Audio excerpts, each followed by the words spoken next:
4월 판문점에서 한반도의 봄을 알렸던 남과 북이 가을 평양에서는 9월 평양 공동선언이라는 결실을 내놨습니다.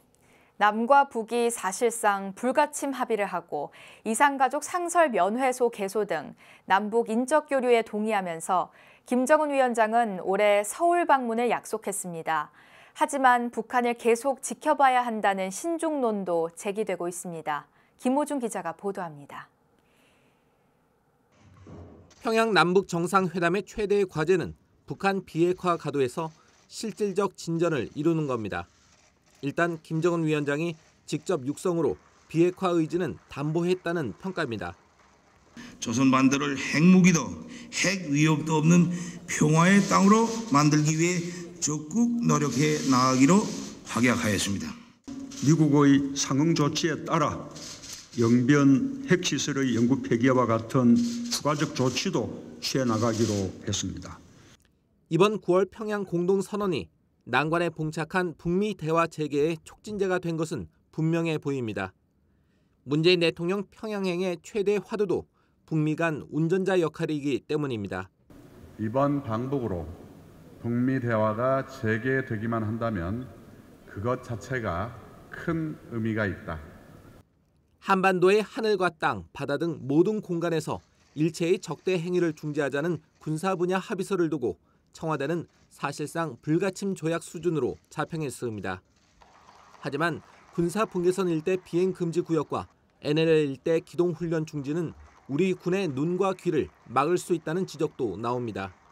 DMZ 정전 규칙만 잘 지켜도 큰 그거는 없는데 긴장 조성할 건 없는데 항상 위반을 했잖아요.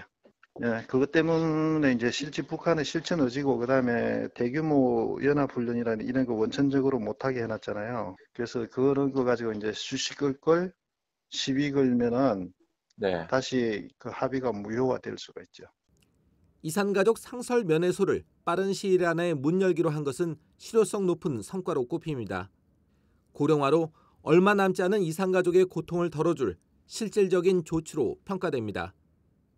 이번 평양 남북회담은 무엇보다 김정은 위원장의 이벤트성 깜짝 행보가 놀라움과 동시에 경계심도 불러일으키는 분위기입니다. 나는 문재인 대통령에게 가까운 시일 안에 서울을 방문할 것을 약속했습니다. 북한 최고 지도자의 서울 방문 약속은 이번이 처음은 아니지만 백두 혈통인 김여정이 올해 초 서울을 다녀간 적이 있어 가능성에 무게가 실리고 있습니다. 반면 이념적 대립이 첨예한 대한민국 현실에서 김정은 방남 논쟁이 일고 이것이 남남 갈등으로 변질될 우려도 조심스럽게 제기됩니다.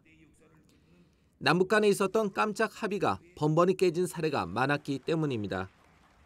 북한 핵 문제라는 건 북한의 생존이 걸린 문제거든요. 이런 것을 바로 우리의 호의와 그다음 남북 협력 이런 걸 통해서 해결되려는 것은 참 어려운 겁니다.